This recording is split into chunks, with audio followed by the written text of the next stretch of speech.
Comfort does not weaken the mind abruptly. It weakens it gradually. Most people treat comfort as harmless, something earned, something deserved, something to preserve, but comfort is not neutral. It trains the mind to avoid resistance, and what avoids resistance loses strength. Observe how ease changes behavior. Standards loosen. Effort is postponed. Discipline becomes negotiable. Nothing feels wrong in the moment. That is why the damage goes unnoticed. Comfort does not demand surrender. It invites it. Rest a little longer. Choose the easier option. Avoid discomfort today. Each choice feels minor. Together they compound. Every time discomfort is avoided, tolerance for it decreases. What once felt manageable now feels heavy. Effort begins to feel excessive. Pressure feels unfair. Challenge feels intrusive. This is not loss of ability. It is loss of tolerance. The mind adapts to ease. Ease becomes expectation. Expectation becomes dependence. When comfort is interrupted, irritation appears. Anxiety appears. Resistance appears. Not because the situation is severe, but because the threshold is low. Comfort lowers the threshold for stress. This is why people feel overwhelmed by conditions they once handled easily. The issue is not pressure, it is prolonged ease. The Stoics saw this clearly. A mind trained on comfort is unprepared for reality. Reality applies pressure, delays reward, refuses preference. A mind conditioned to ease meets reality untrained. If pressure feels heavier than it should, the problem is not character, it is excess comfort. In the next phase, we will examine how comfort erodes resilience and why controlled difficulty is required to keep the mind strong. Comfort does not remove strength directly. It removes exposure to resistance. Resilience is built through contact, with effort, with delay, with friction. When comfort dominates, that contact fades. The mind stops meeting resistance, and whatever is not practiced weakens. This is the mechanism.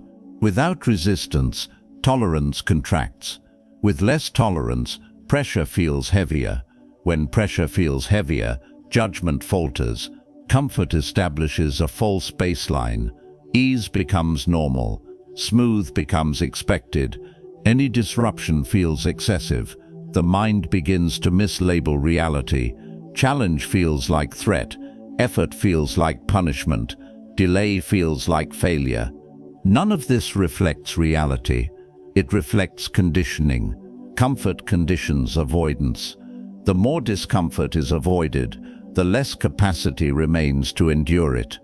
This is how resilience erodes quietly, not through collapse, but through convenience. Small comforts accumulate. Resistance is removed piece by piece. Eventually, the mind forgets how to stay steady under strain. Pressure that once strengthened now overwhelms, not because pressure increased, but because tolerance declined. Comfort does not simplify life, it weakens preparation. A resilient mind expects resistance. A comfort-trained mind resents it. That resentment drains energy. It accelerates fatigue. It shortens patience. The Stoics warned against this, not because comfort is wrong, but because dependence on it is costly. A mind that requires ease cannot remain stable under reality. Reality does not adjust. If resilience feels fragile, do not search for less pressure. Identify where comfort replaced exposure. In the next phase, we will reframe difficulty correctly and show why voluntary discomfort restores strength rather than diminishes it. Comfort weakens the mind because discomfort has been misread. Most people treat discomfort as a warning. The Stoics treated it as contact. This is the correction. Discomfort is not harm, it is resistance. And resistance is what preserves capacity. When discomfort appears, The untrained mind looks for escape. The trained mind recognizes training. Training in effort, training in delay, training in reality without preference. This changes the internal response.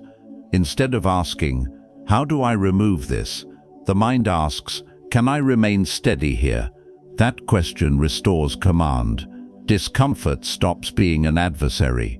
It becomes a signal, not something to pursue, not something to avoid, something to experience without collapse. This does not mean seeking pain. It means not treating ease as necessary. You stop insulating yourself from mild strain, and by doing so, you rebuild tolerance. Tolerance is the base of resilience.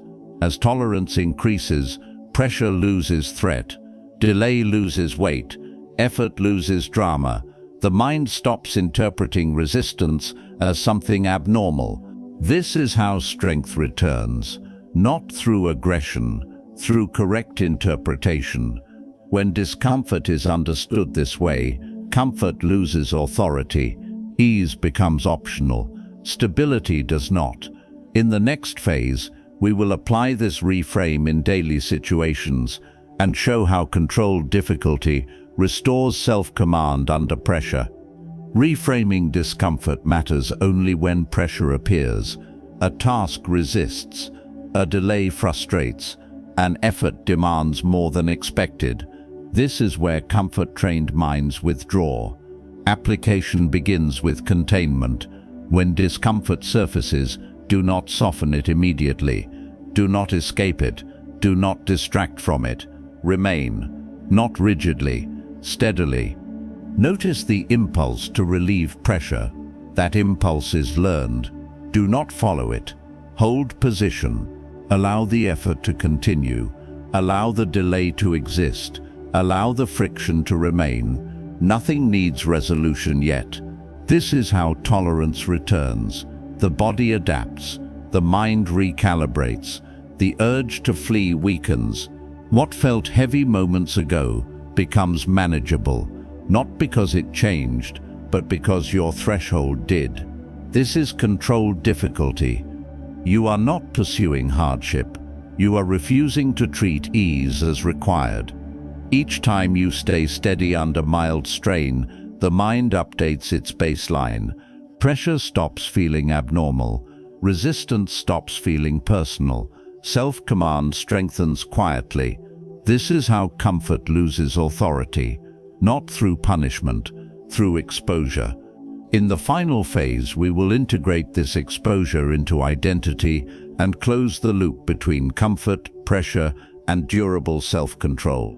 At this stage, resistance must become familiar, not something you tolerate occasionally, something you expect. You are no longer someone who avoids discomfort. You are someone who remains steady within it.